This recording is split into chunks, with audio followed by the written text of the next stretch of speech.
immediately, hopefully at 6 o'clock, if not a few seconds later. Thanks.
Jerry's a chicken.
Ladies and gentlemen, please welcome Andrew House.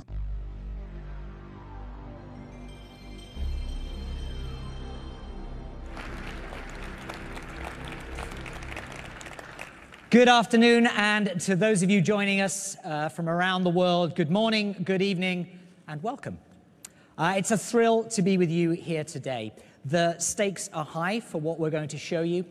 Today marks a moment of truth and a bold step forward for PlayStation as a company, as creators and innovators, and as industry leaders. At Sony, we've always talked about our entire portfolio of technology and content, blockbuster titles, and successful entertainment franchises. Today, we'll show you how we're strengthening the PlayStation ecosystem through hardware, software, and network capabilities that, when unified, create truly magical experiences that can only be found in our world. We'll show you how we're making access to our content and experiences, social interactions and titles vastly more simplified and streamlined. And we'll show you the many ways in which the living room is no longer the center of the PlayStation ecosystem, the gamer is. With the gamer as the focal point for our efforts, we've created a platform attuned to consumers' changing behaviors and an evolving sense of play. Ease of access, regardless of location or device, has been an absolute priority. With mobility and the ability to share content and experiences becoming an increasingly important part of the gaming experience, connectivity between devices and the ease with which they connect has been essential to meeting the demands of today's casual or core gamer. Our vision for the future is consumer-centric, developer-inspired, and characterized by an unwavering commitment to phenomenal play experiences. These experiences can happen on a console or a handheld device, and we're meeting the demand for mobility with the most powerful handheld gaming system ever created, PlayStation Vita. In fact, the operating system and chipset inside PlayStation Vita is so powerful, we think it could bring significant value to gamers' living room experiences. We know the potential for expanding PlayStation Vita to the living room is real and promises to deliver amazing gameplay and multimedia. We'll be talking more about this exciting initiative later this year, but it's safe to say that we'll continue to unlock PlayStation Vita's potential. We're also focused on expanding the world of PlayStation content to smartphones and tablets via PlayStation Mobile. We've strengthened the PlayStation Network to offer more groundbreaking indie titles such as Unfinished Swan and the critically acclaimed Journey. And we're bringing more convenience and value to our gamers through programs such as Instant Game Collection and Day One Digital. Every facet of PlayStation will continue to become more powerful, and as you'll see today, remains at the heart of every new innovation we create. While our Sony heritage has long been defined by superb engineering and technology unleashed via powerful hardware, we also knew success would rely not only on a package of next-generation technologies, but on reconceptualizing how the next-generation gamer would want to play. While we once had changed the gaming landscape, now the consumer was changing us. From mobility to multi-format play to greater community engagement, as well as platforms designed to enable access to entertainment, social media, and more, the demands for a new platform were clear. Conversations with the wildly talented and ambitious minds found within the developer community helped us understand what would define the new and the next for them. We painted a picture of the future that would revolutionize not just the console, but would have implications across our entire portfolio of products. Our immersion into the gaming experience at every touch point resulted in a renewed passion for play and keen insight into the demands any new platform would have to meet to be relevant and extraordinary. Today, we will give you a glimpse into the future of play, a reimagination of the gaming experience that has been developer-led, consumer-inspired, and powerfully and thoughtfully engineered by Sony Computer Entertainment. It's designed to make accessing the content gamers love easier than ever. It's conceived as the most personalized gaming experience available today. It is consistent with our heritage in gaming, delivering the most powerful platform ever. It is simple and adaptive with socially enriched content. Expect worlds to come alive with greater fidelity and intensity than ever before. Expect the best franchises to be even better. And expect powerful opportunities to connect and play and stay informed even when away from the primary console. This is the foundation of our next generation platform, PlayStation 4.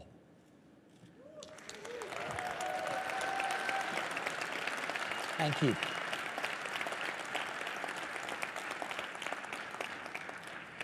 We believe that PlayStation 4 represents a significant shift from thinking of PlayStation as merely a box or a console to thinking of PlayStation as a leading authority on play. For gamers around the world, PlayStation is the best place to play. PlayStation 4 will unleash imaginations to create next-generation experiences that surpass gamers' wildest expectations, while also allowing developers to explore new business models that offer more flexibility, including episodic and free-to-play. Today, we are revealing the genesis of an expanding idea about the future of play, an idea with enough vision to lead the ever-changing landscape, and an idea founded on the conviction that we must give gamers the kinds of multi-dimensional experiences they not only expect, but quite frankly, deserve. Over the next couple of hours, we're going to show you what the new PS4 is capable of, what innovations it is bringing to gamers, and what central ideas and principles drove its development. You'll meet the minds who form the creative soul of the gaming community, who are pushing the boundaries of play. One of those great minds is the gentleman I'm about to introduce. At the age of 17, he joined Atari, and by age 20 had his first major design success with the arcade game Marble Madness. Future successes were many. He worked with Sega on Sonic the Hedgehog, served as president of Universal Interactive Studios, and was part of the creative team on such blockbusters as Crash Bandicoot, Jak and Daxter, and Ratchet and Clank. Now, as our lead system architect on the PlayStation 4, he has been able to harness the engineering prowess of Sony Computer Entertainment with deep developer insight to create a next-generation platform that sets a new industry standard. It is my great pleasure to introduce lead system architect Mark Cerny.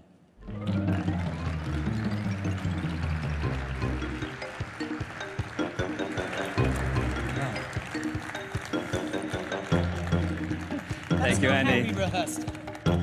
Thank you for the warm welcome, and thank you all for being here today. As Andy mentioned, my role on the development of the next generation platform started about 5 years ago. At that time, we began to look at how the console architecture could free developers from painful technological limitations and enable them to create the game experiences that they'd always been dreaming of making. We also looked at how the whole PlayStation ecosystem could be evolved as well to allow the player to take a dynamic, preference-driven path through the world of content. So when we started this process, it was the early days of the PlayStation 3, which is to say, at a time of great transition in technology and how we use it. Every major console, all the way from the Atari 2600, which was the dominant console when I started in games some 30-something years ago, all the way up through the PlayStation 2, had pretty much been a single-purpose device. Insert the cartridge, the CD, the DVD, power it on, play your game. That's all they did, and that was fine. That was the world we lived in then. But at the time of the launch of the PlayStation 3, all of that was in flux. The world was becoming a connected place, and a single device was now expected to provide a range of services and applications. Now, PS3 has done pretty well in these respects. It's the top platform for Netflix. But as a console designed before this revolution hit, there are limits to the functionality that it can provide in this new world. In addition, since the launch of PlayStation 3, we've seen a proliferation in the number and variety of devices that people own and interact with. With so many platforms to support, much less value is found today in exotic technologies such as blast processing or a supercomputer on a chip. I'm proud of what we accomplished with Cell on PlayStation 3, but at the same time, the need to radically customize technology can interfere with the design innovation that's so central to game creation. So for PlayStation 4, while we knew that the core performance of the console would be vital to its success, the cross-disciplinary team that we assembled had several additional goals. For one, we wanted to make sure that nothing would come between the platform, and the joy of play. When I think back to the launch of the PS1, there was a real fun factor that was an intrinsic part of the PlayStation DNA. The whole world was our audience, and we had a remarkable time evangelizing the message that gaming was fun. We also wanted to be sure that the system architecture could fluidly connect the player to a larger world of experiences and provide easy access to everything PlayStation has to offer across the console and mobile spaces and the PlayStation Network. And finally, we wanted to hear from developers. We spoke to dozens of the best teams in the world. We wanted to know what was important to them. We wanted to make them happy. Because if they were happy, we knew we could unleash the creativity and innovation that would result in a true next-generation experience. our goal was to create an architecture that would facilitate the expression of their ideas. Now, we couldn't come right out and say in 2008 or so, what would you like to see in a next-gen console? We had to talk our way around the topic. But they knew what we meant, and their comments were invaluable in crafting these system specs. And we were able to create, in PlayStation 4, a platform by game creators for game creators. It is a powerful and accessible system, and it has a deep feature set to support the ongoing development and evolution of gaming itself. Now, the architecture that we chose is like a PC in many ways, but supercharged to bring out its full potential as a gaming platform. For the CPU, we chose the most familiar architecture on the planet, the x86, allowing us to tap into over 3 decades of programming expertise.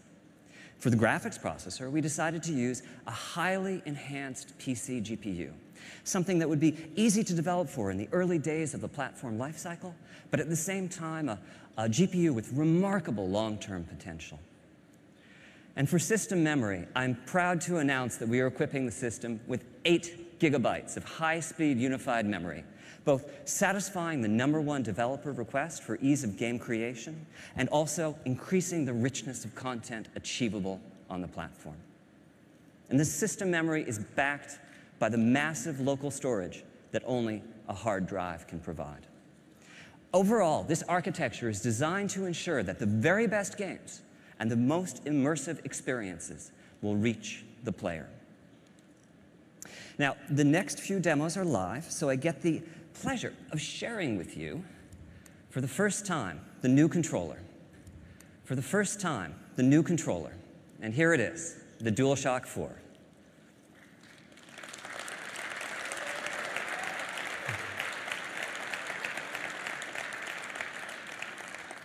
Thank you. So, during the development of the DualShock 4, we worked with key partners in the development community to enhance the feel of the joystick and the trigger buttons. The result is a muchness. We also took this as an opportunity to enhance the rumble capabilities and reduce the controller latency. And finally, we added a few new features. A touchpad as a new form of input, a share button and a headphone jack to enhance social interactions, and a light pad as a light bar as a simpler, more friendly way to identify players. And this new controller was designed in tandem with a second peripheral, a stereo camera that can sense the depth of the environment in front of it and track the 3D position of the controller via its light bar. Now, this first live demo shows the payoff from the augmented PC architecture. This is Unreal Engine 4 from Epic, running in real time on prototype hardware. There's some very sophisticated technology here, GPU-accelerated particle systems and realistic transmissive materials with substantial subsurface scattering. And this is all running in real time. I can look around as the animation plays using the touchpad input. Not only do we have the power to drive this level of application, but we also have, in PlayStation 4, an extraordinarily easy conversion path from the PC world. Now, as to how we accomplish this, PlayStation 4 is centered around a powerful APU that combines 8 CPU cores with a state-of-the-art GPU with almost 2 teraflops of computational performance. Putting CPU and GPU on the same die gives them streamlined access to a common pool of memory. And with PlayStation 4, we're taking an unprecedented step. For system memory, we're using GDDR5, the type of memory typically reserved for top-of-the-line, high-end graphics cards. This gives us 176 gigabytes per second of bandwidth and provides a further boost to the GPU performance. Now, earlier I said we were using a highly enhanced PC GPU. Principally, we've modified the GPU, made it practical to use the GPU as a general-purpose computational device. This next live demo is a million-object physics simulation from Havoc. This is primarily running on the GPU, not the CPU. Tasks that can fully occupy the CPU cores will be achievable using just a fraction of the PlayStation 4 GPU. Overall, our goal has been to architect the system so as to support a breadth of experiences. I'm really looking forward to seeing how the development community will choose to use this tool that we've provided for them. Truth is, I'm making a game too. In my case, I'm focusing on that joy of play I remember so well from the early PlayStation days. So here's a quick look at the title I'm directing.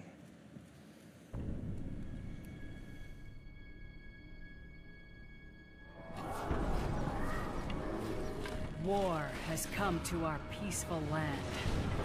Threat. A veteran explorer. Military might. Yes, Doctor. I would like to make a small addition to the team.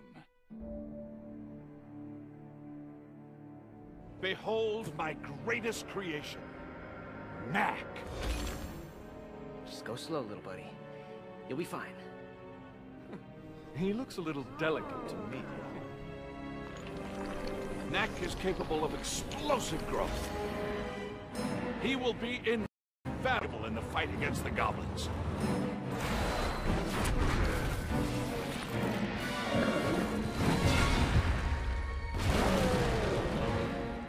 Knack, you're no human. Why do you work for them?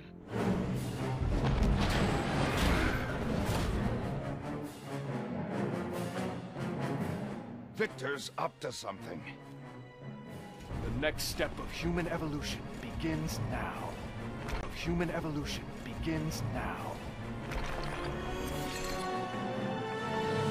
The world is about to change, and he'll be the one who changed it.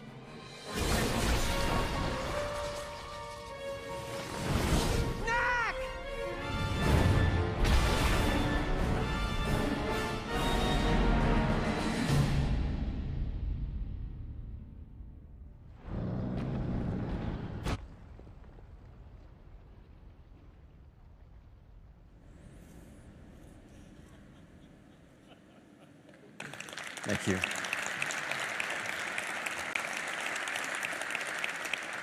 I can't tell you how nice it is to finally be able to show that in public.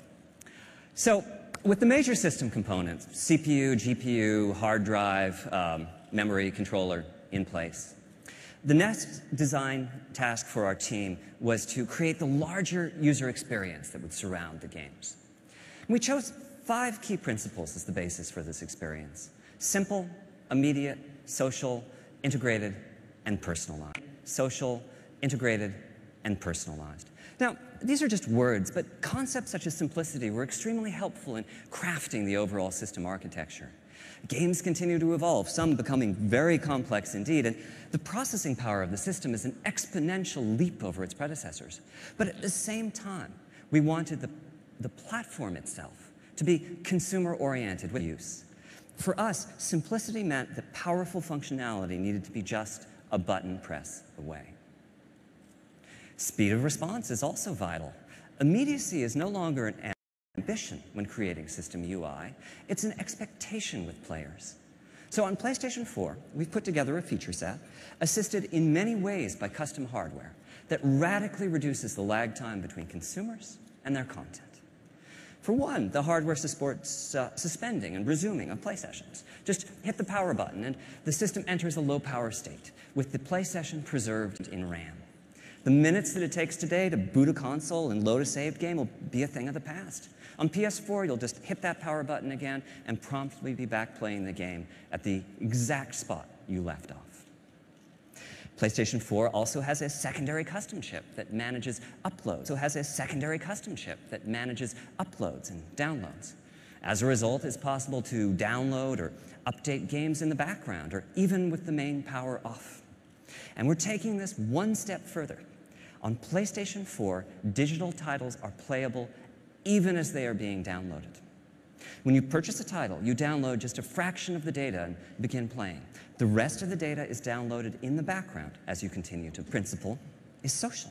There's no doubt that play is no longer an isolated pastime. Social play is so important to PlayStation 4 that we've added in hardware to support it in the form of dedicated, always-on video compression and decompression systems. Now, to illustrate the next few points, I'm going to show you various aspects of the PS4 user interface, which is a complete redesign over what we have today on PlayStation 3. Part of what this dedicated video compression and decompression hardware does is it enables seamless uploadings of recordings of gameplay. Just hit the share button on the controller, scan through the last few minutes of gameplay, pick a portion, tag it, and return to your game. The video will upload as you continue play. Our goal is to make the sharing of video as popular in the PlayStation 4 generation as the sharing of screenshots is today. And this same hardware enhances visibility of gameplay. You can browse live game video of what your friends are doing at that exact moment, or spectate the gameplay of a famous person within your gaming universe. You can even see that your friend is in trouble and reach out through the network to take over the controller and assist them through some difficult portion of the game.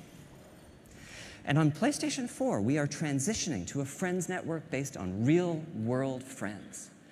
We'll keep around the alias and the icon used in today's multiplayer matches. These are great to have when anonymity is important, but most of the new social dimension to PlayStation 4 will be interacting with friends using real names and profile pictures, most likely seeded from your existing social network. And this social network isn't visible only from within the console UI. PlayStation 4 is designed to be a highly integrated platform, seamlessly interconnected across the network to the full PlayStation ecosystem, as well as to key third-party devices and services. Applications on smartphones and tablets, as well as web platforms and Vita, will allow PlayStation 4 conversations to be carried far beyond the living room. You can use your smartphone to browse game video of possible opponents in your favorite fighting game and challenge them to matches. Companion applications on PlayStation Vita or your tablet will add another dimension to the experience and allow you to keep in touch with the evolving world of your game regardless of your location. And our final ambition with PlayStation 4 is personalization, the concept that the system can get to know you and bring you closer to the games and other experiences that you're seeking.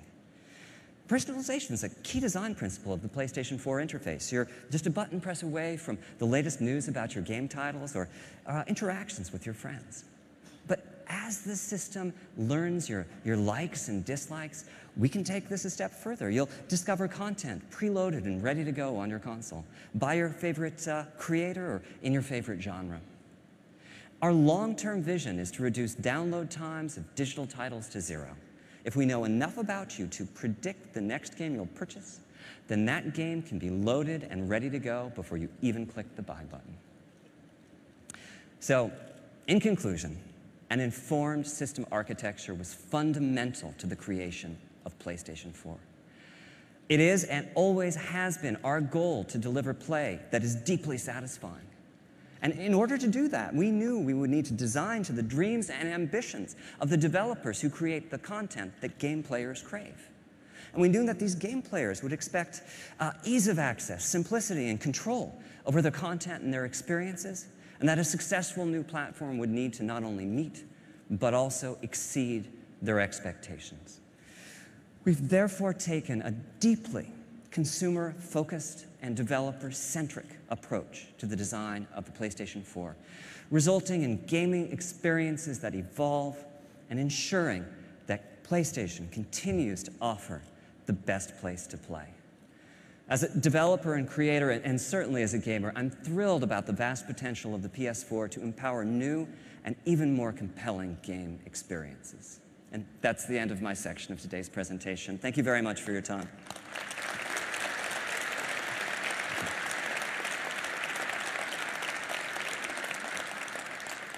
So, I'd like to introduce the next speaker, Dave Perry. You probably know him as the co-founder and CEO of Gaikai, a pioneering company in cloud gaming that Sony Entertainment purchased last year. For me, though, it's a bit different. Dave's one of my personal heroes, a charismatic game designer with a string of hits, including Aladdin and Earthworm Jim, that I've spent far too much of my time playing over the years. Please join me in welcoming David Perry, CEO of Gaikai.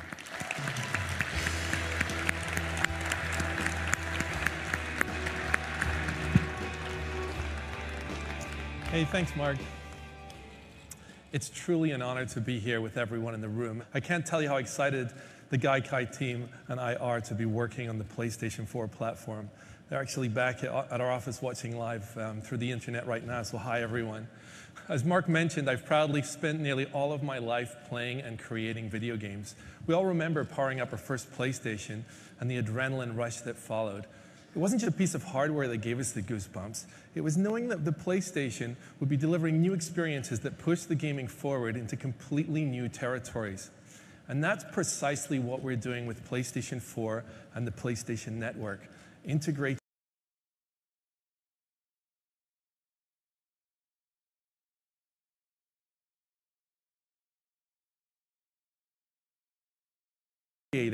is the fastest, most powerful network for gaming in the world.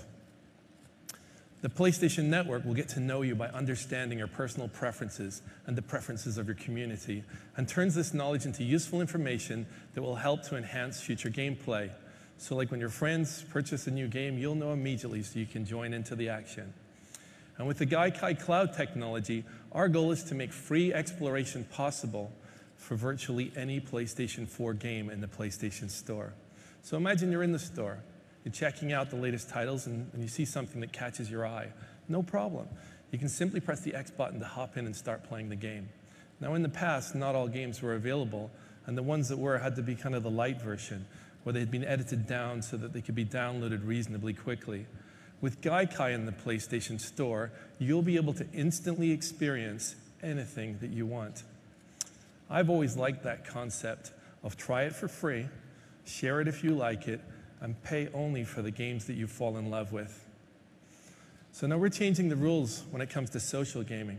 By putting social at the core of PlayStation 4 experiences, we can layer in new features meaningful to gamers. We've partnered with some of the biggest and most influential social networks in the world, including Facebook and Ustream, to bring gamers' friends into games like never before. Social networks such as Facebook are obviously critical to how we stay in touch with our friends and current events around the world. But they don't know your PlayStation gaming history and all your preferences, nor those of your friends. They don't know if you're a Journey expert or if you've collected up every platinum in the Uncharted series. So by combining the PlayStation 4, the PlayStation Network, and these social platforms, our vision is to create the first social gaming network with meaning. And this network will be dedicated, just to be clear, to games. So as you know, spectating has become very popular in our industry because it lets gamers learn tricks and tips from the best players in the world. When players find something they love, it's our job at PlayStation to make that even better. So we've asked ourselves, how could we improve the spectating experience? First, what we're using is that share button on the PlayStation 4 controller. With that one button, you can broadcast from your game live, 100% real time, to your friends. It's an incredible innovation and something that has never been possible on console before. And we could have stopped there, but we kept pushing. So we're making it so that your friends can actually look over your shoulder virtually and interact with you while you're playing. And if you allow them, your friends can also post comments to your screen. You can solicit support from them, or you can just trash talk with them, and you can even be inside a different game.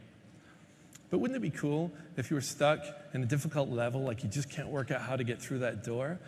You could ask a friend on the internet who's finished the game to take over your controller and assist. We're building this capability into the PlayStation 4 and the PlayStation Network so that your circle of PSN friends will become that much more important. And finally, we're helping fuel the imagination of our developers by giving them new spectating tools. Now imagine a developer using these tools. If they identify a gaming expert, they can give them director-level status so they can manipulate levels to assist you during your gameplay. Developers can insert command buttons for certain levels, where friends can drop in special items for you, such as giving you a health potion when you're in critical condition. We've also partnered with Ustream to give gamers multicasting capabilities. And that means you can schedule a set time and broadcast your gameplay live to anyone that you want to invite. In summary, the base hardware architecture for PlayStation Network was designed to facilitate and integrate social aspects throughout all phases of the gaming experience.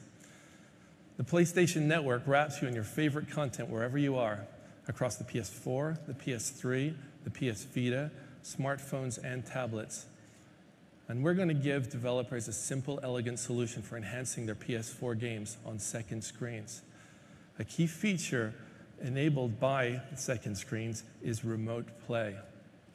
Now, we believe so much in remote play that it's been built into the architecture of the PlayStation 4. So how are we unlocking remote play's potential with this next generation? The answer is PlayStation Vita. PS Vita is the ultimate companion device for PS4, enabling gamers to put their games from their beautiful HD TVs right onto their PS Vita's beautiful 5-inch OLED display. For example, say you're in the middle of an epic battle on PS4, but your kids have just taken over the living room. What do?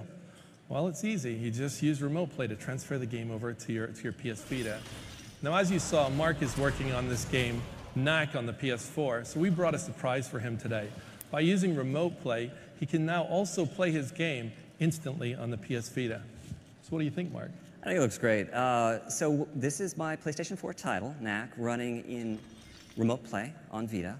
And the work's really well distributed between the two consoles. We're using the full graphical capabilities of the PlayStation 4. And on Vita, we're taking advantage of the beautiful 5-inch OLED, as well as the sophisticated mobile controls. I was expecting you to say cool. So, okay, spoken like a true system architect. Our long-term goal is to make every PlayStation 4 title playable on the PS Vita. I mean, if you think about that, even the demos that you're seeing today, some of the most incredible, we have some incredible things to show you. If you can imagine, we can make those games instantly playable on the PS Vita as well. So to make remote play between the PS4 and the PS Vita feel good, we've dramatically reduced transmission times so the gameplay is snappy and immediate. We've accomplished this by integrating some of the Gaikai technology into the PS4 system architecture that essentially turns it into a game server, and the PS Vita becomes a client with remarkably fast connection speeds. Of course, the PlayStation Network and the PS4 will provide access to a vast array of other forms of entertainment beyond gaming. PlayStation gamers love all forms of entertainment, including watching movies, watching TV shows, listening to music. So the PlayStation Network will have services including Sony's own Video Unlimited and Music Unlimited. And we're working with leading services like Netflix, Amazon Instant Video, and other media services to have them on the platform. We'll be announcing more specifics on this later in the year. Now, I've already mentioned a couple of ways that Gaikai's cloud technology and PlayStation Network will enhance the player's experiences. But PlayStation Network in the cloud can present additional value to PlayStation gamers. For example, over the past 6 years, PlayStation 3 has built an incredible catalog of titles that is unmatched in the industry. Although PS3 titles aren't natively supported on the PS4, we're exploring some very unique opportunities enabled by cloud technology with the long-term vision of making PS3 games ubiquitous on any device. The technology is so advanced that someday we could easily put PS1, PS2, PS3, and the PS Mobile games on any device, including the PlayStation 4. This would fundamentally change the concept of game longevity. Imagine having access to all the old games you love and the ability to get them up and running in seconds wherever you are on whatever device you have near you. Everything everywhere is the challenge that PlayStation has put before our teams. That's the vision of the PlayStation Cloud service, and it's going to require us to build the fastest global network ever made. Now, Gaikai won a Guinness World Record for our prototype network, but now I'm happy to announce that the project has been fully greenlit by Sony. So this is not an investment into advanced technology and infrastructure. This is an investment into the millions of loyal PlayStation gamers across the world who would love to have all the past, present, and future games at their fingertips. We'll be rolling out PlayStation's cloud services in phases, so we can't reveal all the possibilities here today, but you can be certain that it and the PlayStation 4 will change the way that we play. Now, I've described the vision and the strategy behind PlayStation 4 and the PlayStation Network.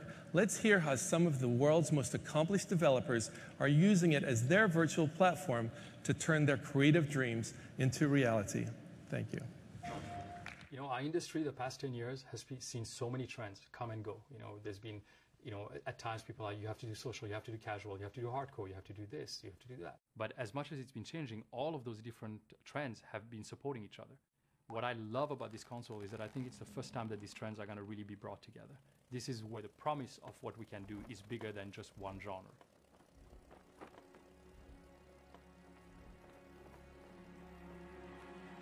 This time, Sony came around to us and they came to our office and they said, here's what we're thinking. What are you guys thinking? What have you been held back by? And what would you do if you didn't have any technical limitations? That they gave us the possibility to provide feedback and to adapt based on the feedback they received from developers was, for me, a very important message. All these developers had a hand in actually helping form what the PlayStation 4 would eventually turn out to be.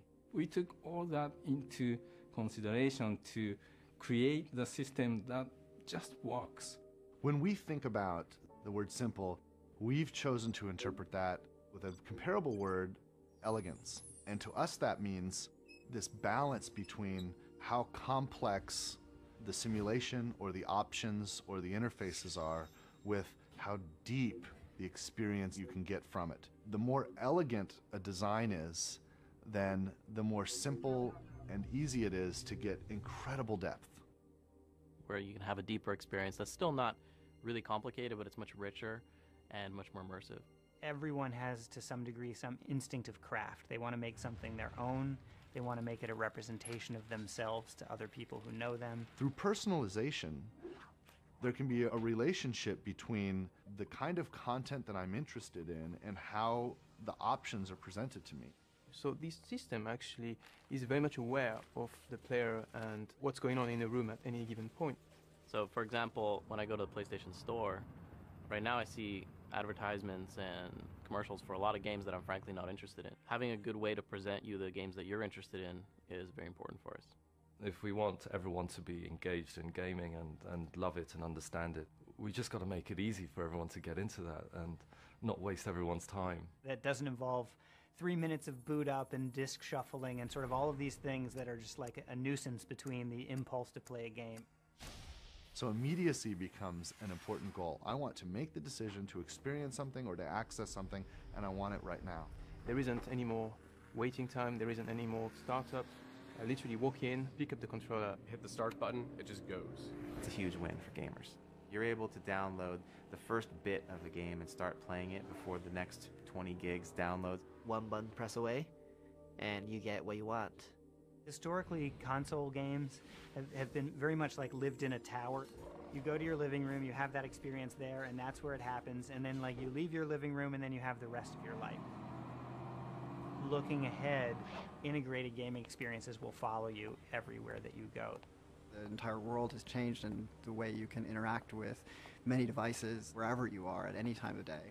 So there'll be some window into that entertainment experience that's accessible through your phone or your PC or a portable gaming device. The many different devices that you use are seamlessly integrated to create your PS4 experience very seamless.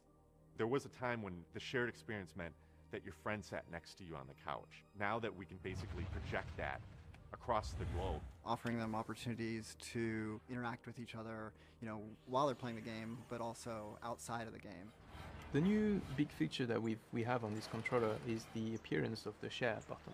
The share button allows you to record any gameplay and create a video or a screenshot and share it instantly. Whenever they want to share an epic moment, they can just press that button. Before you had to make a video, edit the video, upload the video, and now we're going to make this so easy for people to just like press the share button and off it goes. It's going to bring opportunities to engage players with the game and with each other like we've never done before.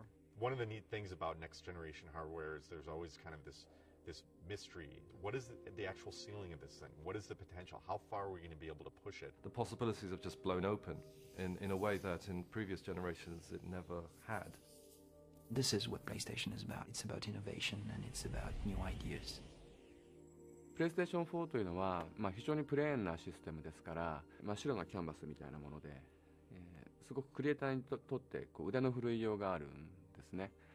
全ては、クリエイターが何を、そのキャンバスに書き込むか、が全てなんですね。Because at the end of the day, everybody does like that.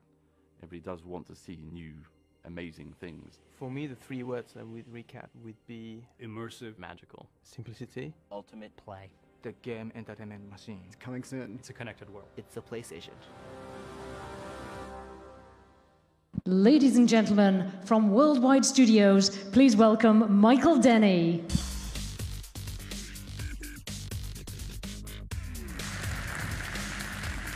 Thank you. So as you've heard from Mark and Dave, and as you've just seen in the video, there are a lot of very happy game developers out there right now, which is fantastic, because the future of PlayStation is about great games, inspiring new experiences from the imaginations of the world's best creators. In the past, creators' ambitions have often been constrained by the limitations of technology. PlayStation 4 will bring a new synergy between hardware, software, and the fastest, most powerful gaming network in the world, unlocking a new canvas for creativity. From the outset, our game creators have been given the opportunity to collaborate with our hardware and system software engineers to help shape PlayStation 4's unique feature set. So with this powerful synergy, deeper, more connected experiences and a newer emotional state of play are made possible. At Worldwide Studios, we are privileged to work with the world's best development teams. And whether working on new IP or reinventing existing franchises, PlayStation 4 has ignited their creativity to build exclusive new experiences that until now they could only have dreamt of. So, I guess what a lot of you have been waiting for, let's take an early look at some of their work. Please welcome on stage the Managing Director and co-founder of Guerrilla Games, Herman Hulse.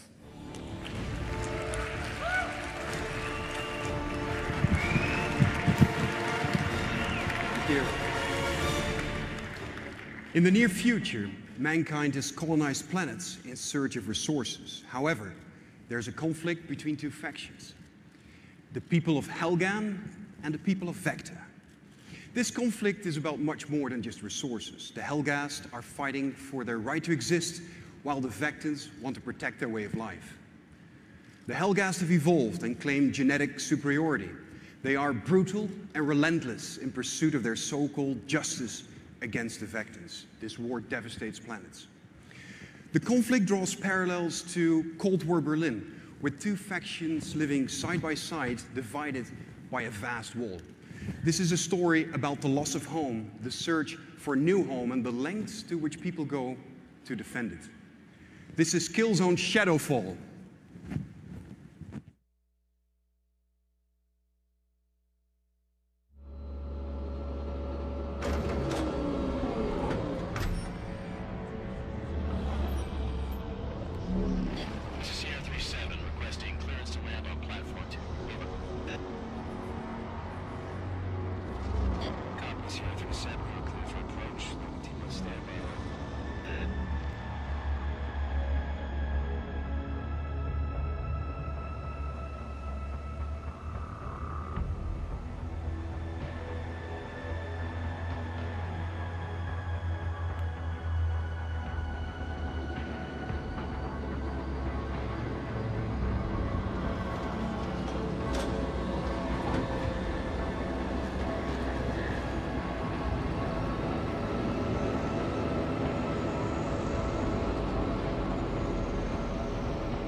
Traffic passing through here today.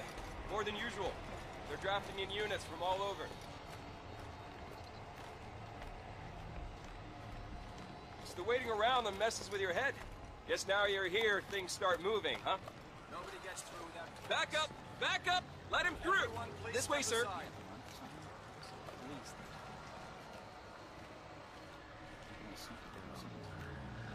Sorry, sir. Just a formality.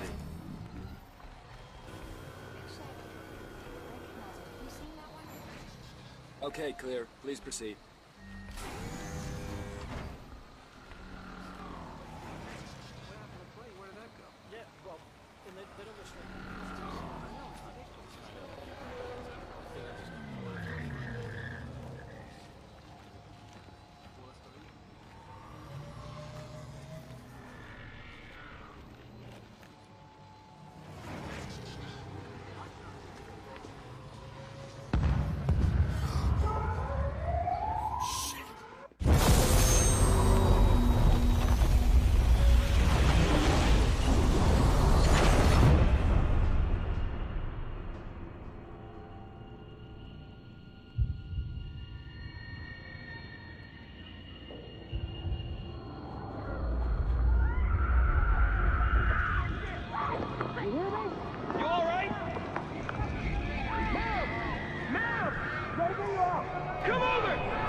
got multiple hostiles, heavy civilian casualties. You hear me? This is Sergeant Anderson. Hey, Requesting I need a emergency medic here. evac and reinforcements. BSA HQ. Okay, we Nice and Sergeant Anderson. We need help. BSA HQ is on the scene. I don't know how much longer we can hold out.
Good evening, everyone. I'm Matt Southern from Evolution Studios. And we're making the game we've always wanted to make. It's called Drive Club, and it's all about team-based racing. I've waited so long to be able to tell you about it. It's existed as a concept at the studio for 10 years. We trademarked the name Drive Club 9 years ago. You can check it online. At its heart, it's always been a very simple concept about driving the very best cars in the world, in the greatest locations in the world, but crucially, doing it together. And we've literally waited for the technology to be available to deliver our vision. We've visited the greatest car companies there are to share this vision for next-gen team racing. And they love that Drive Club isn't just about cars and locations, not even just about winning races, but about people, about collaborative gameplay with friends in teams. Next generation no longer just means more powerful hardware. We're the next generation of gamer. We want to play great-looking games like this, but in new ways that fit our permanently connected social lives. And to us, that means driving in a team.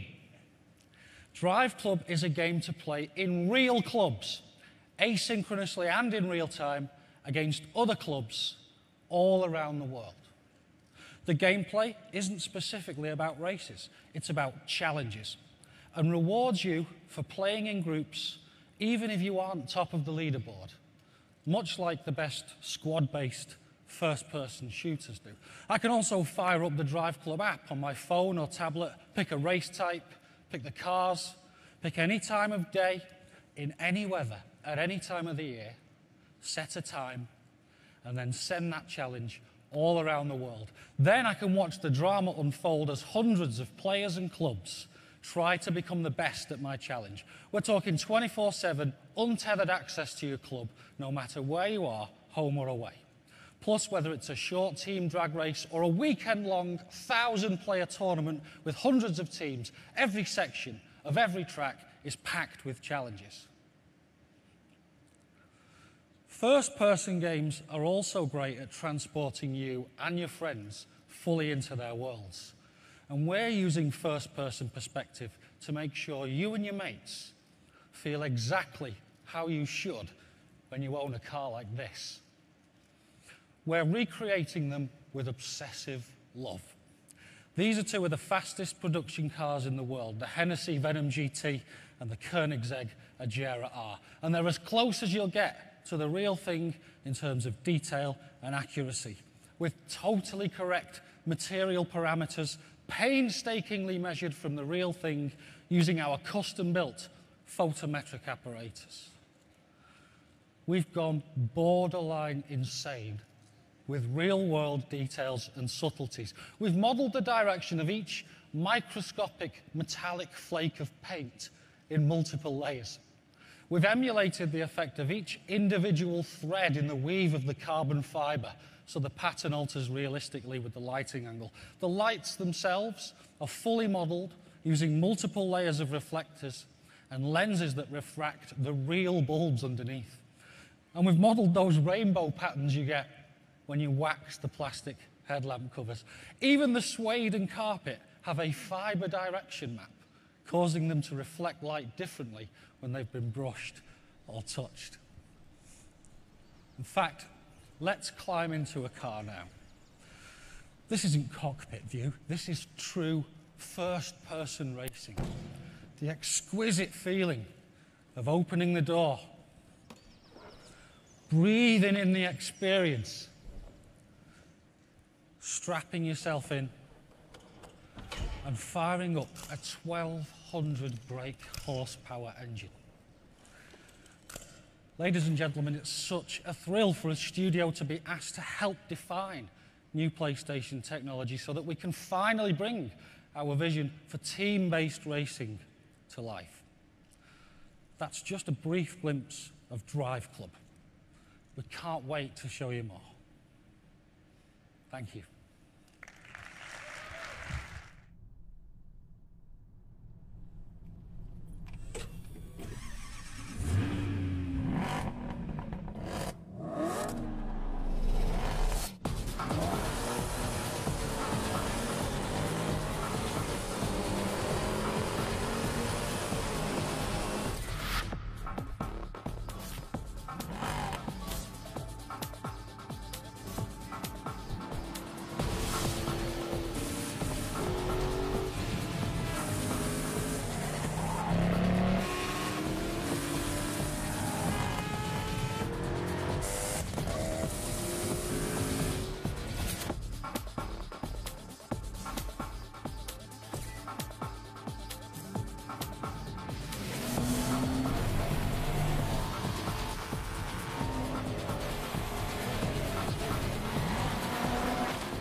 In 1999, I took part in a political rally and got tear gassed by the cops.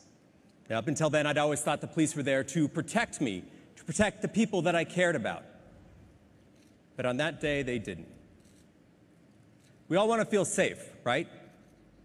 But it is hard to put your finger on what that sense of security is worth. However, it is easy to say what it costs. Right now, there are 4.2 million security cameras distributed all around Great Britain. That is one camera for every 14 citizens. In 2011, the US government seized the personal cell phone records of 1.3 million of its citizens. There are 1,200 of us in here today. 4 of us have been monitored.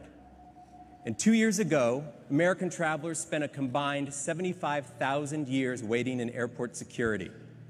You add that all up, that is 1,000 lifetimes lost in line in just 1 year. Our security comes at a high price. Our freedom. Now, picture how things would change, how the world would react if a handful of people suddenly developed superhuman abilities. Capable of unleashing incredible carnage without ever pulling a trigger or lighting a fuse, these people would be living, breathing weapons that could pass through any metal detector or X-ray scanner or even a strip search completely undetectable. We already live in a culture of fear. Picture how things would change. How much control would any of us have over our own lives? And which of us would have the courage to fight to get our freedoms back? I'm Nate Fox, here to introduce to you Sucker Punch's latest game, exclusive for the PlayStation 4.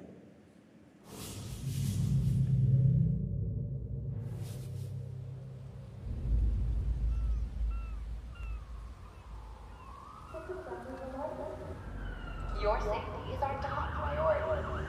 The DUP is in control. To expedite scanning, please remove all rings and bracelets. The DUP is in control. G6 status. G6 clear. G7 status.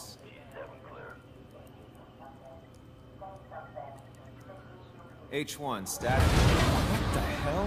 What was that? I don't know. B2 status? What should we do? B2 repeat status. On me. Keep your eyes peeled. The DUP is in control of the situation. Up there! We lost B2. Check in B5, B5. Over there. Go. Cover me.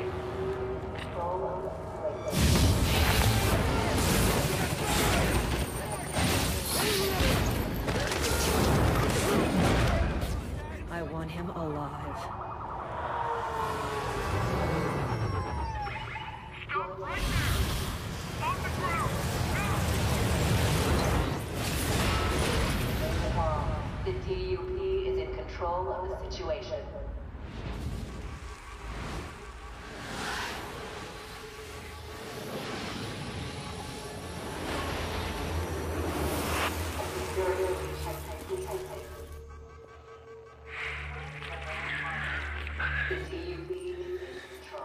You are not in control.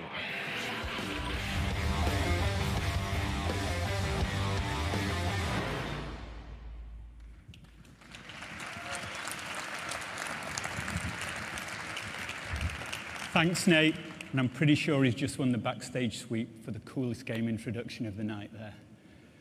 And thanks to all the guys for introducing 3 already amazing-looking games that not only look fantastic, but allow a depth of gameplay that will take our players to a new level of immersion. PlayStation has always been proud to offer the best gameplay experiences. Now, often that means deeper and more intense versions of experiences that we know we already love. But sometimes best can mean things that are surprising, things that don't always fit, things that can help us pioneer new ways to play and embrace the unexpected.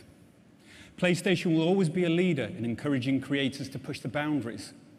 From supporting smaller indies with their highly innovative and sometimes left field ideas, to supporting more established teams in their quest to take creative risks that other publishers simply won't take. In the next few minutes, we would like to take you on an adventure into the imaginations of three amazing creators who continue to inspire us with their unique visions. The first comes from one of the world's most acclaimed independent developers. PlayStation remains steadfast in our support for the indie development community. By offering self-publishing on PlayStation Network, we'll continue to provide the most open console to enable smaller developers to easily bring their breakthrough titles to PlayStation gamers. So please join me in welcoming on stage the creator of the captivating and critically acclaimed Braid to introduce his team's latest creation that will debut on PlayStation 4, Jonathan Blow.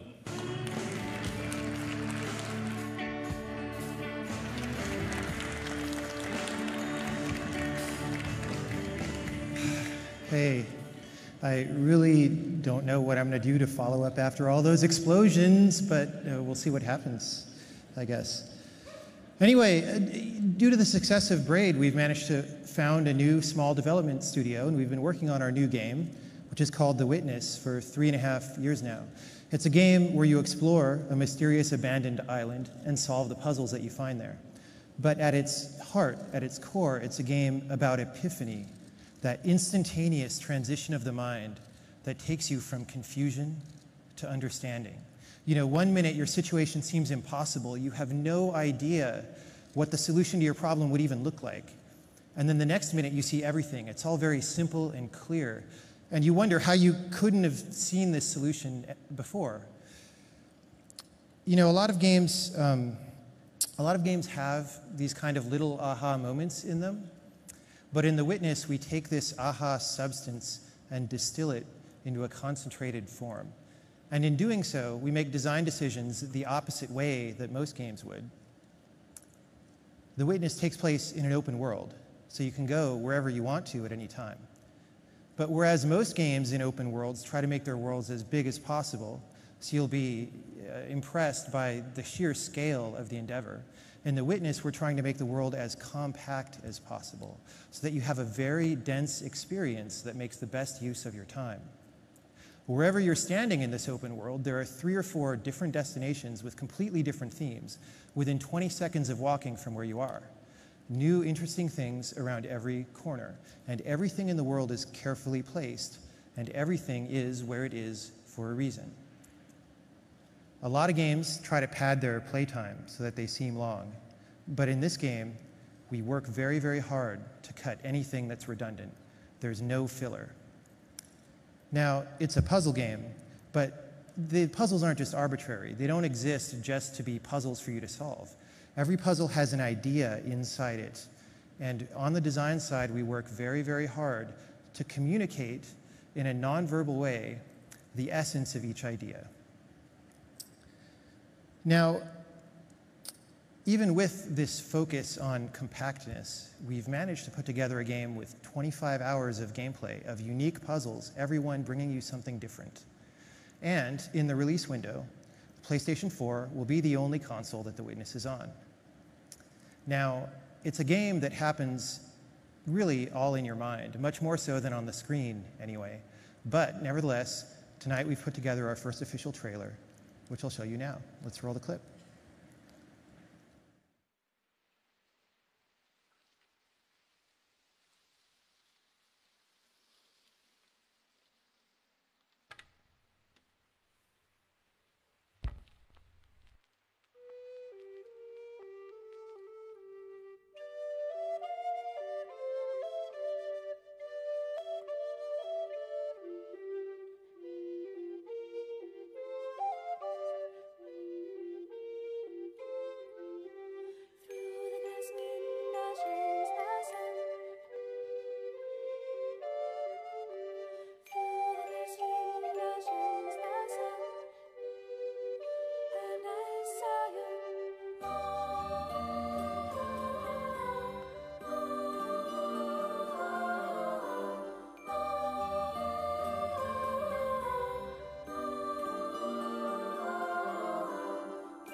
Thanks, Jonathan. Wonderful stuff. And how about that? What other event would show you a game like the visceral and action-packed Killzone, followed by the mesmerizing and thought-provoking Witness? And speaking of Killzone, at the end of the playthrough you saw earlier, Stephen hit the new share button and uploaded it directly to the Killzone Facebook page. So as soon as we're done here, please go check it out. Okay, so what follows now are not game presentations, but a glimpse of the future, sure to challenge your current vision of gaming.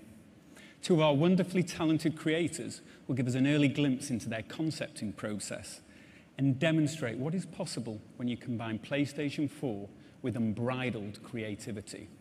So first up, please welcome, from the award-winning Quantic Dream, David Cage.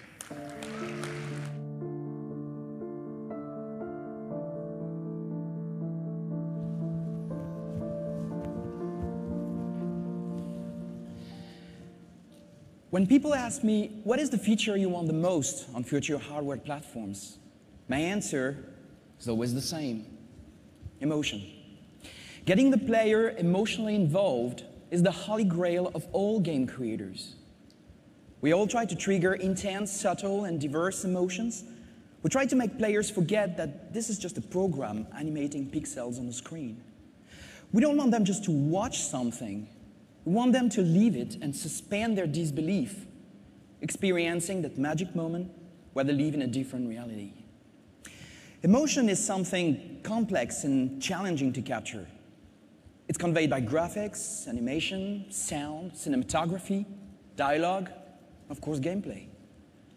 In a medium like ours, technology is very important. It is what we rely on to get the player emotionally involved. If you look in the past, some films were highly emotional while being silent and in black and white, but they were limited in their expression to simpler stories that had to be told under heavy technical constraints. Actors had to exaggerate their moves to convey their emotions, cameras could hardly move, and lighting as well as photography were barely concepts at the time. Cinema really became what it is today when technology evolved enough to let movie directors and actors create the subtle emotions they wanted on screen. Eventually, they developed sound, color, lighting, and higher resolution formats, and suddenly, the audience could see in the eyes of the actors when they were lying or when they were about to cry. Pantomimes were not necessary anymore because the most subtle nuances of emotions could be seen on screen. With the PlayStation 4, games have now finally reached that stage. In 1999, Quantic Dream's first game, Omicron, featured characters with 350 polygons. Indigo Prophecy's main characters were around 1,500 polys. Heavy Rain's character were about 15,000, Kara at 20,000. This year, Jodie Holmes and Beyond will be about 30,000 polygons. On PlayStation 4, this is what you can get. Quantic Dream has developed a completely new engine. What you see is running in real-time 3D on a PlayStation 4. It is our first attempt at using advanced skin shaders with translucency, realistic ice shaders, volumetric lights, 3D depth of field, and many, many other features that were up until today reserved to CG films. This is the quality that we will get in our future games, and we know we can go even further. But more important than these technical features, we start to reach a point where you can see very subtle emotions on the face of a character, where you can feel his emotions just looking at his face, where you can see his soul just looking into his eyes. When you look at this old man, you can imagine who he is, what he thinks, what happened to him, without him saying a word. With the PlayStation 4, game creators can now forget about the technology limitations and simply focus on inventing experiences never seen before. We can concentrate on what amazing stories we want to tell and what incredible worlds we want to create. We can take you to places you have never been before and make you feel emotions that you have never felt in real life without having to wonder if we will have the horsepower to do so. We are now only limited by our imagination. Thank you.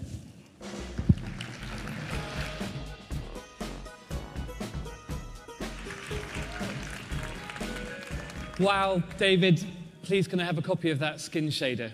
But I mean, seriously, it's just amazing to be able to get that emotion in the eyes. It's really hard. So, hello. I'm Alex Evans from Media Molecule, and Michael asked us to just give a little insight into our creative process over the last few years at our studio. And, you know, when we first heard about the PlayStation 4, we began thinking, what can we do to turn creative gaming and take it to the next level? Because that's what Media Molecule was founded to do. It was to use this amazing device to bring the creativity of every PlayStation user to the fore.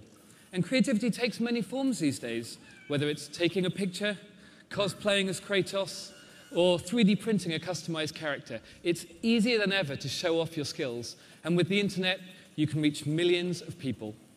So creation is everywhere, but it can feel kind of fractured and complicated. And so we thought, how can we cut through all the crap? And we realized there's a simple way of thinking about all of this. What we wanted to do was let you record your dreams.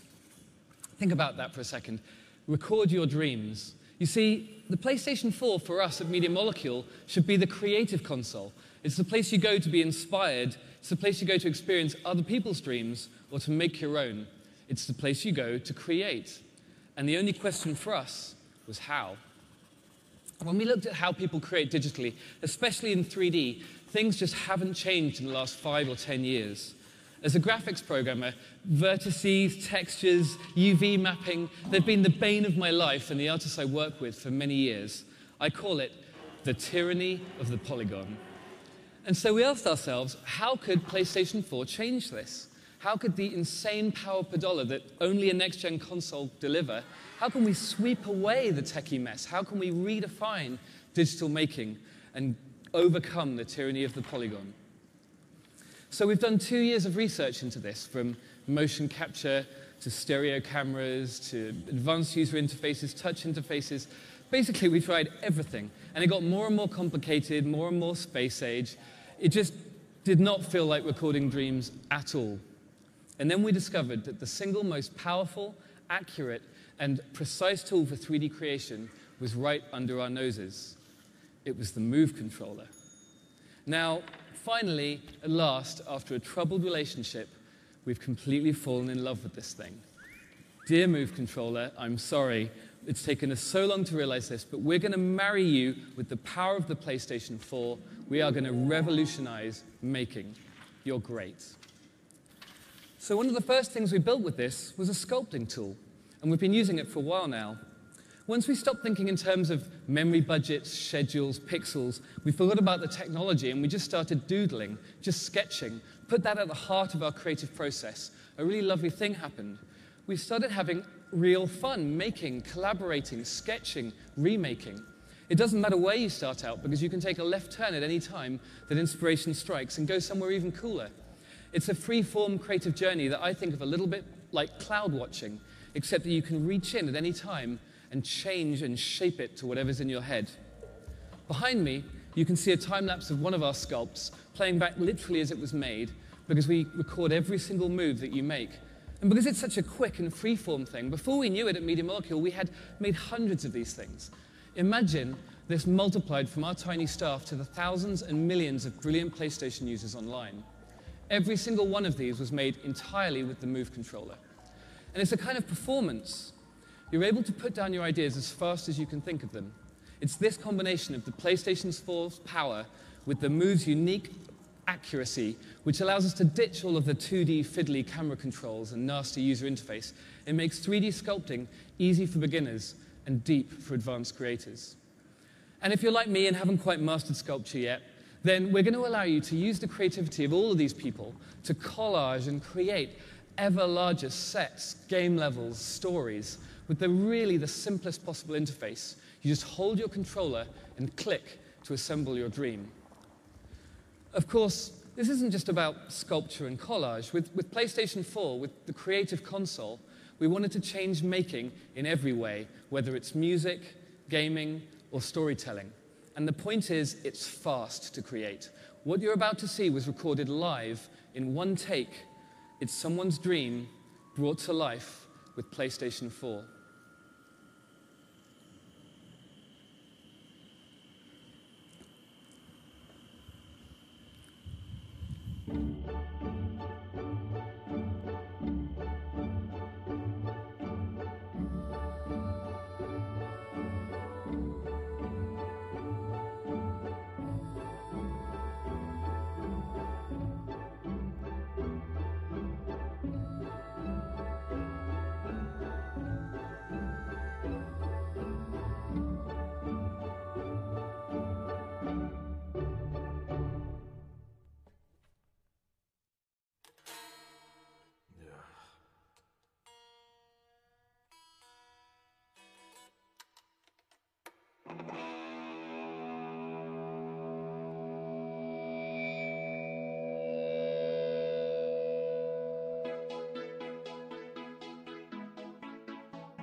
How do you follow that?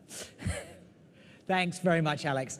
Although we've only shown glimpses of these new exclusive titles and some creative explorations being developed for PlayStation 4, I think you'll agree that our Worldwide Studios team and the indie community is pushing the boundaries into how games look, feel, and interact. Of course, the development teams that comprise Worldwide Studios aren't the only ones focusing their efforts on PlayStation 4. We have long-standing relationships going back to the original PlayStation with some of the most iconic and influential developers in the world. And I'm proud to announce that virtually every major third-party partner across North America, Europe, Japan, and Asia will support PlayStation 4. Today, we'll be sharing with you some amazing new titles, but we're just scratching the surface of the full roster that we'll show throughout the year. To help demonstrate this point, please join me in welcoming our first guest, Yoshinori Ono from Capcom.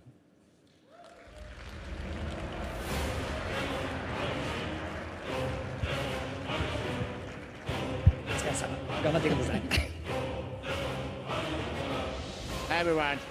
Do you want to stretch? All right. So, I'm not talking about Street Fighter today. So, good morning, good evening, everyone. So, and good morning those in Japan. I have really been looking forward to tonight's presentation.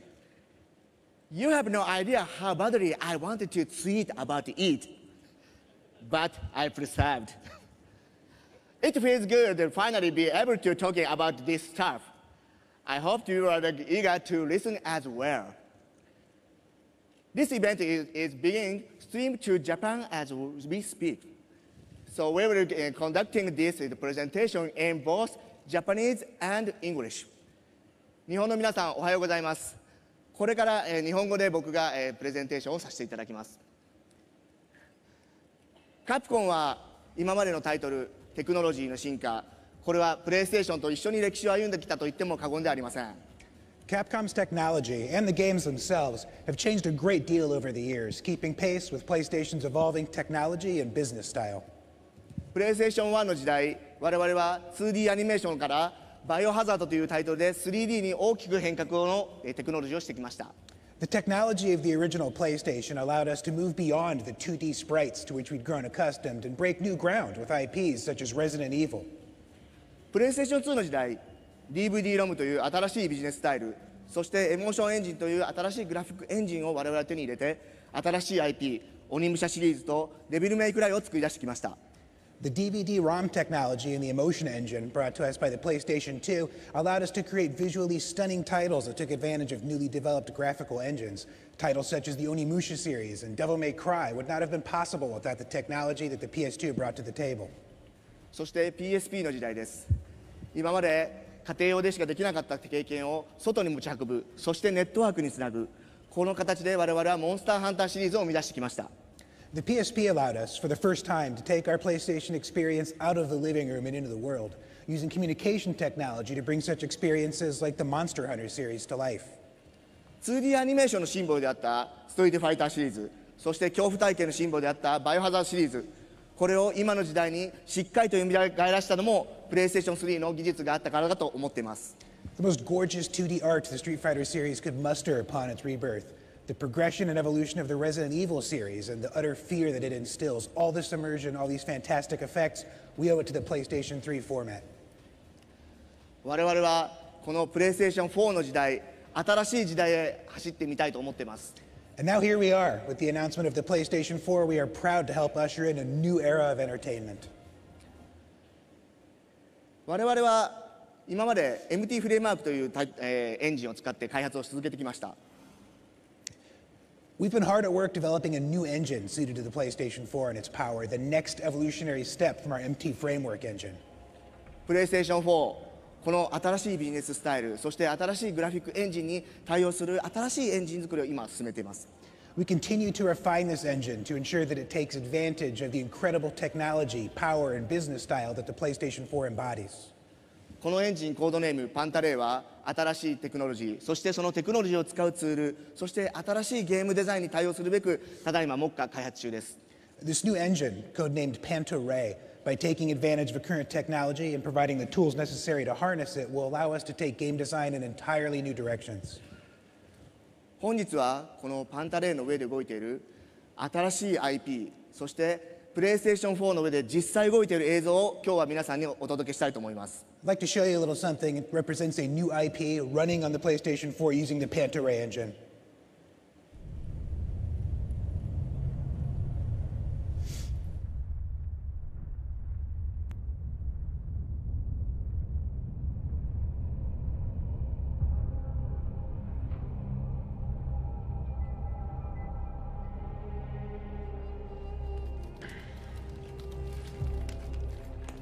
Useless magic could have me poking lines in the old market for 1/10 the hassle of your empty venture. Why were you following him anyway? Let's find this bloody third gate.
Harvard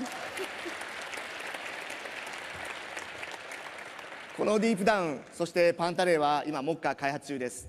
So as we speak, deep down is Panto-Ray. 我々は皆さんに新しいゲーム体験を体験して4という新しいアイテム、そして新しい力を使って我々は皆さんに新しいゲーム体験を体験していただきたいと思っています。So we're hoping that the power and technology behind the PlayStation 4 will bring us all sorts of brand new experiences. Thank you very much for listening to our presentation. Thank you.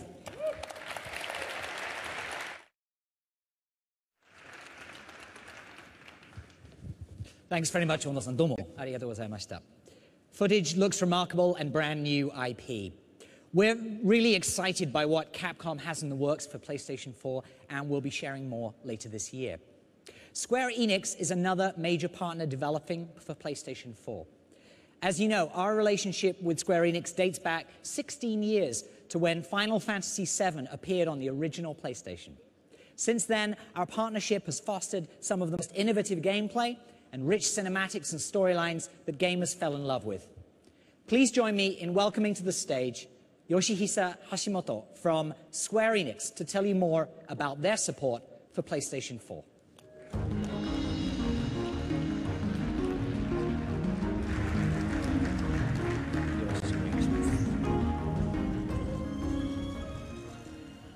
Hi everyone, good evening. My name is Yoshihisa Hashimoto. I'm the Chief Technology Officer of Square Enix Japan. It's a great pleasure to be present at the announcement of the PlayStation 4. This is a historical event for the game industry. And I'm truly honored to be allowed to give a demonstration in front of you all. Today's demo isn't a game, but rather a real-time cinematic demo running on PlayStation 4. This cinematic was created using Lumina Studio, Square Enix's state-of-the-art game engine. I believe it will give you a taste of the game experiences that will become possible with the next-gen capabilities of the PlayStation 4. Without further ado, please enjoy.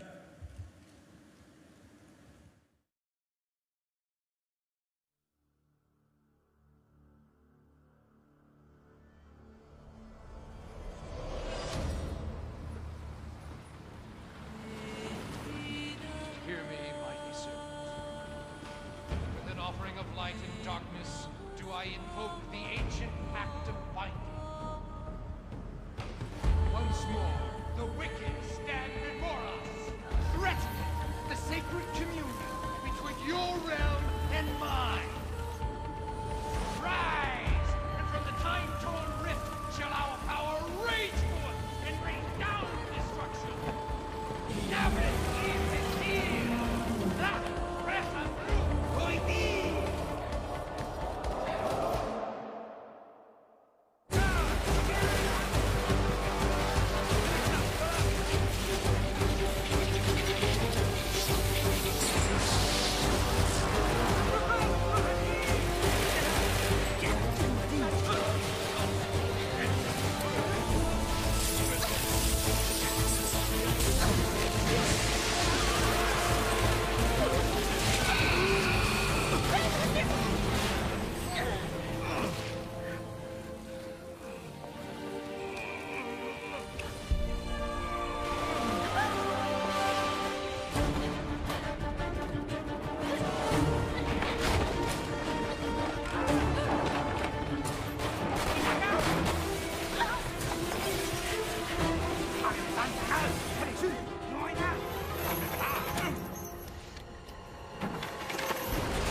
Thank you. Thank you. This is the level of quality that Square Enix is targeting for our next generation titles. The PlayStation 4 is a multifunctional, incredibly powerful gaming platform. Its CPU and GPU processing power are extremely high.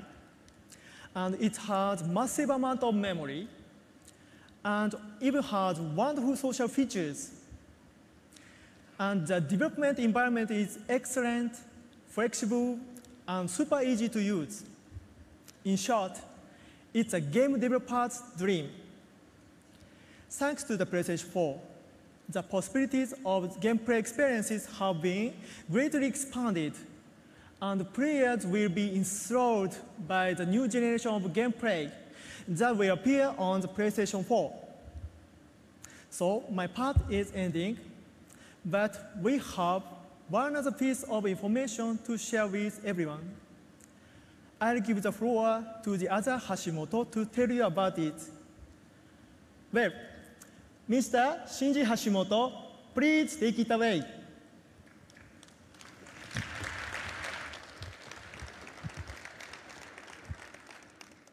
Good morning, good afternoon, good evening, everyone.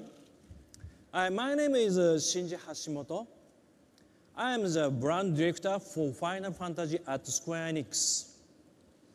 I am not brothers with Yoshihisa. Okay, today, I just have one thing to say. On the occasion of this presentation by Yoshihisa of the Luminous engine, and the announcement of the PlayStation 4 from Sony Computer Entertainment, I would also like to announce that we are preparing for development of a Final Fantasy title. Please be excited for E3 this year. Thank you so much, thank you so much. See you soon, bye.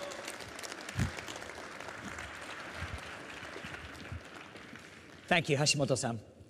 The Luminous Studio demo running on PS4 further demonstrates the system's graphics and computational power. I would now like to welcome a very special partner and a personal friend. Over the years, Ubisoft has become an extension of the PlayStation family, and their support for our platforms has produced hit after hit. The Ubisoft team is truly pioneering a lot of next-generation gameplay, and I'm very excited by what they have to share with you tonight.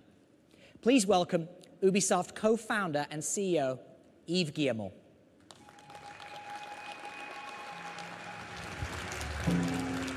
Thank you. At E3 last year, I asked you all a question. Who really controls our cities, our information, and our lives? Thanks to PlayStation 4 and our next-gen titles, Watch Dogs, we have the answer. It will be all of you.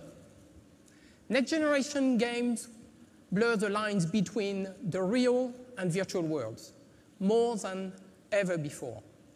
Ubisoft development teams have been hard at work with the PlayStation 4 to make gaming experiences that are more connected, more immersive, and more interactive. We are creating games that will be played anywhere, anytime, across many different devices. Games that will bring friends and gaming communities closer together and let you collaborate to achieve amazing things. Games that are tailored to match your interests and can quickly adapt to all your needs. And we are using the PS4's quantum leap in power, graphics, and AI to construct deeper, richer, and more believable games. Players are going to be super excited by the PS4, and this platform will bring millions of new customers. Now, to give you an example of the kind of connected, immersive, and interactive experience, please welcome Jonathan Morin to tell you more about Watch Dogs.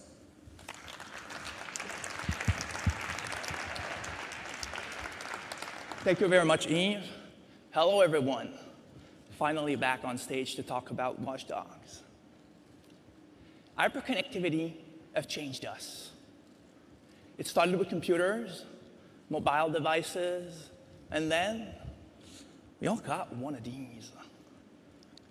Everything about me and the ones I love are on this phone. Now, what's the next step? Smart cities. A system that manages entire cities to solve complex problems. Traffic jams, war against crime, power management.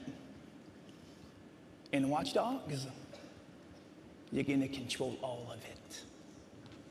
We've shown this at last year, E3. Everything is connected. But today, I want you all to discover that everyone is connected. I want you all to feel what it's like to control Aiden Pierce and wander around in Chicago, to invade everyone's privacy without them knowing. You're all about to discover that once you can tap into anyone's lives, anything can happen dynamically in front of you. So you're now going to enjoy a full-blown new live demo that will show you that exploring an open world has never been so engaging. So thanks to Nick to perform for you tonight. Enjoy.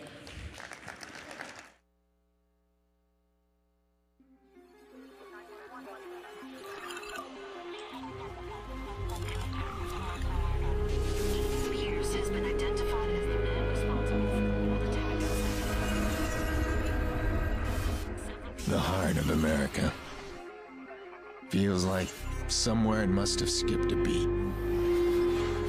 People haven't changed, but now everybody's broadcasting. And once you've seen it, all of it, how do you look away?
I'm not gonna let you get away with it. Don't touch me. I'm warning you. You don't get to ignore me. Let me go! You think you're so special, huh? Oh, don't! Fuck off! Leave me alone! 911, please state your emergency. Please, you have to get the cops out here. This man just pulled out a gun and started shooting. Hurry! HOS can't authorize. Initial and search for suspect now. Get away from me!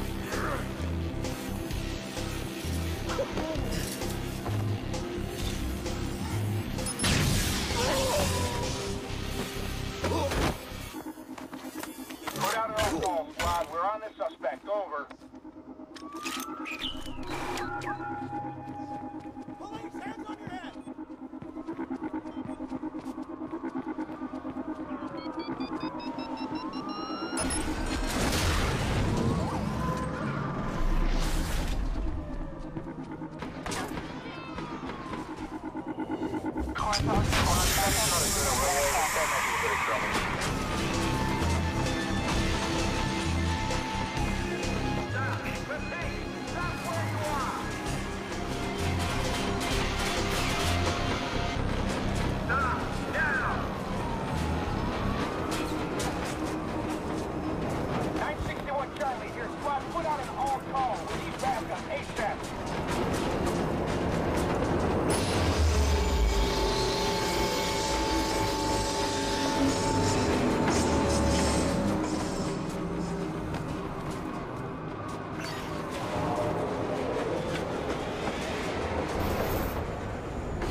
Thanks, Jonathan and Eve. Watch Dogs on PlayStation 4 will be an amazing experience, and we have much more to share with you later this year. There's another partner I'd like to invite on stage tonight to help illustrate the tremendous support we have for PlayStation 4.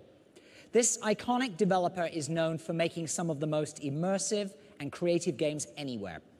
And this is not only the first time they've been on stage for PlayStation, but the first time they've been on stage for any console. It's my pleasure to introduce Senior Vice President of Story and Franchise Development from Blizzard Entertainment, Chris Metzen.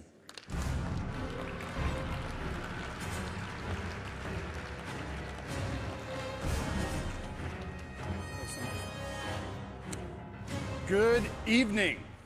How are y'all doing? Good, good, good. Many of you are probably wondering why an old school PC game developer is kind of crashing the big Sony party tonight. I'm very pleased to share with you all that Blizzard and Sony have entered into a strategic partnership through which we will take over the world.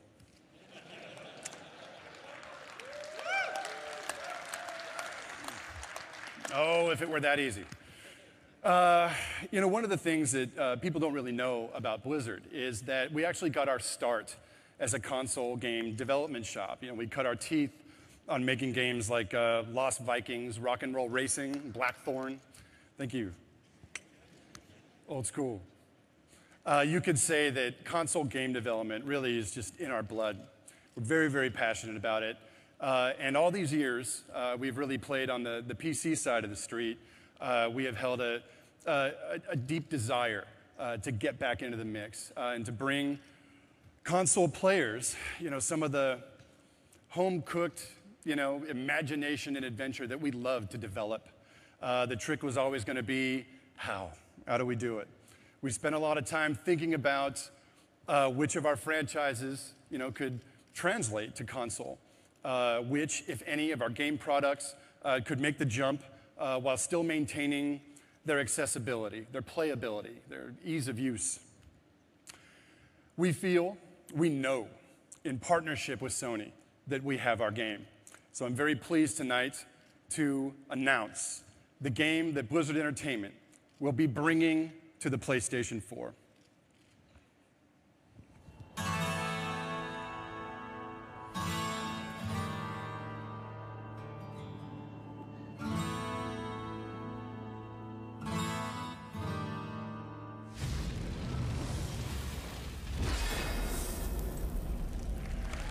Thank you.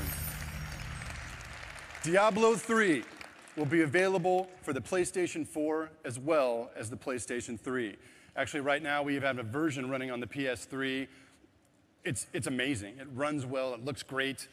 We have painstakingly optimized our control schemes, anywhere from, you know, the entire user interface of the inventory system to player customization, even direct control over your player avatar. So, you know, if some of you have played on the PC side, you're not mashing your mouse into your desk. Diablo III has really never been easier to play. One of the really fun things about this version of the game is we've developed a 4-player co-op mode that's full screen. You know, you can kind of sidestep all of the split screen shenanigans. You know, if one of the group, you know, decides to run back to town, you know, it's just kind of a smooth, seamless play. You can play with your 3 best friends on a couch. It was kind of one of our standby lines, you know, one couch to rule them all, to try and, one way or another, translate some of our gameplay experience from perhaps your home office to the living room. So we thought that would be very, very cool. Coming up, I think in the coming months, we're going to formally debut the game. We're going to have some video. We're going to have playable demos of the thing. We're going to answer all of your questions, I believe, at PAX East. So keep your eyes and ears open for that.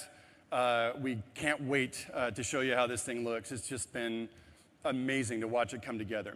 So I guess I'll keep it short and sweet. I thank you all for your time. We're very excited about this product. We're very excited about our partnership with Sony and what the future has in store for us. Hopefully that's world domination. So again, thanks guys. We appreciate the time being here and just to be here for this amazing event tonight. The PlayStation 4 is looking killer. We hope to see you all adventuring across the darkened fields of Tristram very soon. So thanks again, guys. Have a great night.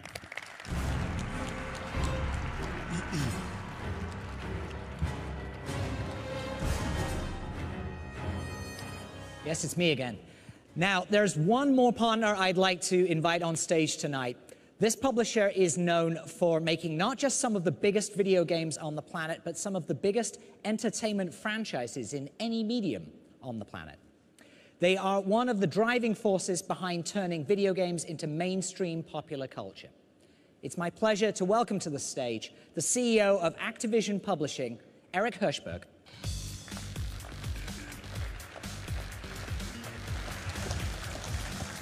Thanks, Andy. Thank you, Andy, for the kind words. But of course, we couldn't do what we do without companies like Sony building incredible platforms like the PS4 that have brought interactive entertainment into the living rooms of hundreds of millions of people around the world. Activision has supported every single one of Sony's platforms and has created some of the most iconic hits on each and every one of them. And our commitment to the PS4 will be no different. We plan on supporting the PS4 with multiple blockbuster titles from our best developers during the launch window. And we're looking forward to sharing more with you in the coming months. But what I can tell you, though, today is that our developers and our technology teams are uniformly really excited about how Sony is approaching the PS4. We're excited to be a part of bringing the next generation of great games to the next great gaming platform from Sony. Now, there is one developer in particular who we're working with, who we think has been absent from the PlayStation Nation for too long now. And we thought, what better way for us to show our support for the unveiling of the PS4 than to bring PlayStation gamers together with one of the best developers in the world that you haven't been able to play on a PlayStation for over a decade. And of course, I'm talking about the one and only Bungie.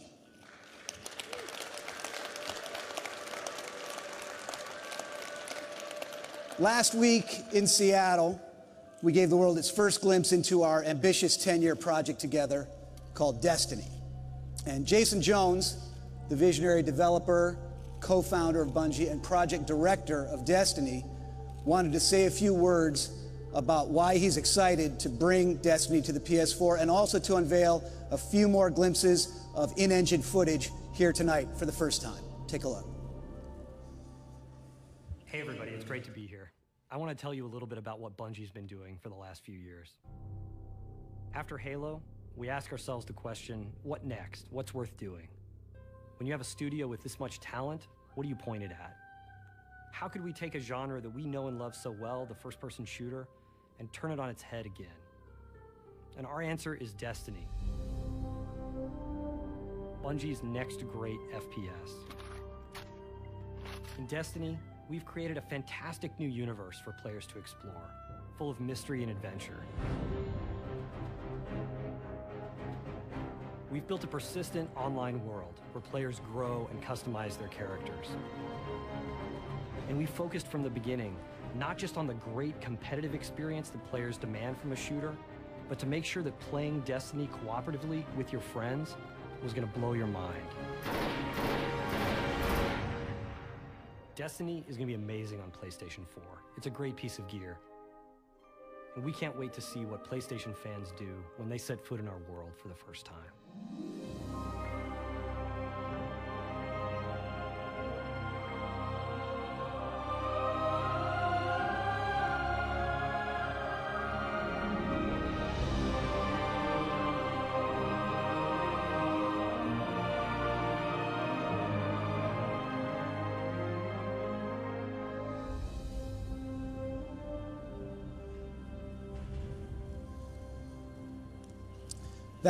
Thank you. That makes 2 Jason Jones sightings inside of a week, so you'll hear from him again in 2025. Destiny is an ambitious project. It's what we're calling the first shared world shooter. It's something we're putting a lot of creativity and resources behind. We're very excited to bring it to the PlayStation 4. And to tell you a little bit more about it, it's now my pleasure to introduce some of the key leaders at Bungie. Andreas Jenkins, John T. Barnes, Marty O'Donnell, and Bungie's president, Harold Ryan.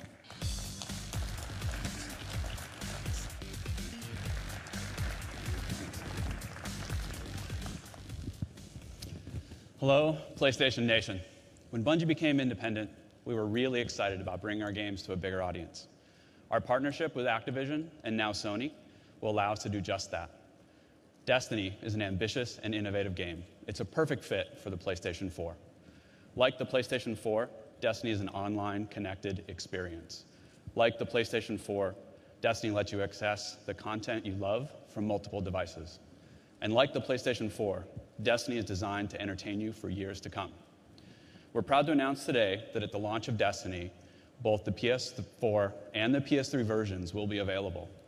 And even better, we'll be creating exclusive, playable content just for the PlayStation community. We look forward to sharing more details with you in the coming months. And from all of us at Bungie, thank you very much.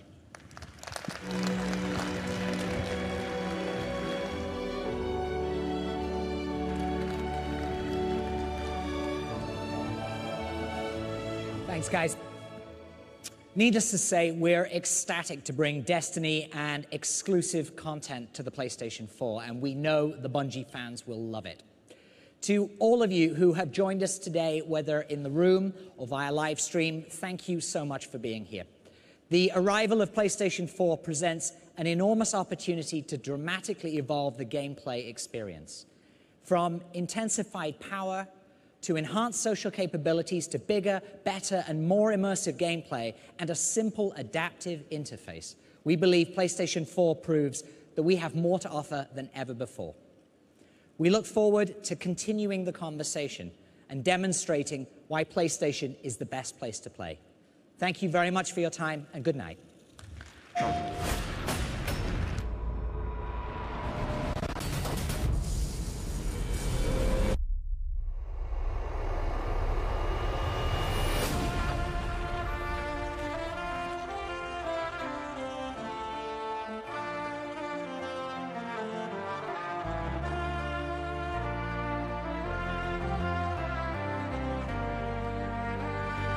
What we're trying to create are things that people have never experienced, magical moments that they're going to remember for the rest of their lives.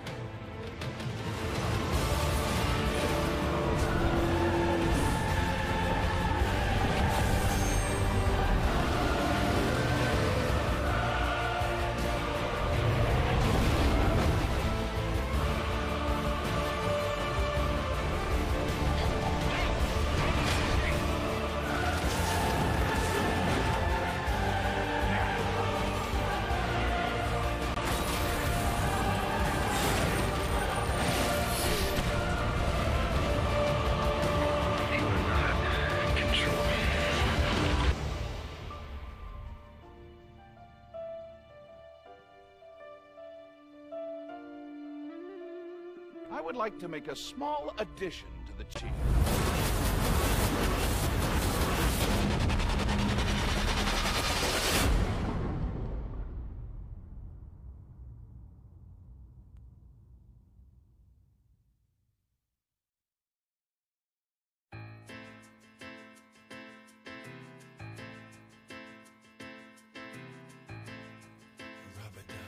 All right, and there it is, the PlayStation Meeting 2013, the announcement of the PlayStation 4 coming this holiday season. And now we're just getting started with our post-show live here in Times Square. We're going to be joined by some special guests. Chris Metzen from Blizzard is going to be coming by to tell us about that Diablo announcement. We've also got some other industry guests like Mark Rain from Epic Games. Even Pete Hines from Bethesda Game Studios is going to stop by here to tell us about his thoughts. So lots of guests coming through over the next hour as we analyze what was announced here at the PlayStation Meeting. It lasted about 2 hours as we expected, and Sony, of course, confirmed they were working on the new platform.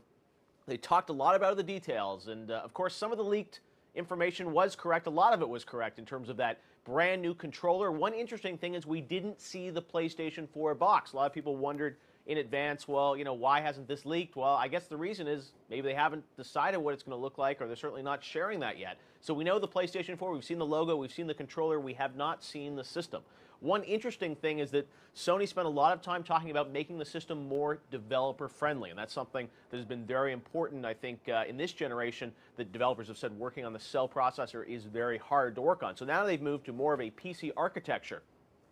But the question, I think, that will come out of that is a lot of the third-party games we saw tonight, they were announced as coming to PlayStation 4 but are they also going to be coming to PC, coming to the brand new Xbox, which is supposed to have a similar architecture, although that hasn't been announced? And if that's the case, then a lot of the third-party games we saw there may be available on multiple systems. So even though they're sort of seen as de facto exclusives for PlayStation 4 as of today, who knows where things are ultimately going to end up. But Sony's strongest suit, as always, are their first-party studios. And there were a lot of big first-party games announced tonight. Herman Hulst from Guerrilla was on stage showing a brand new Killzone.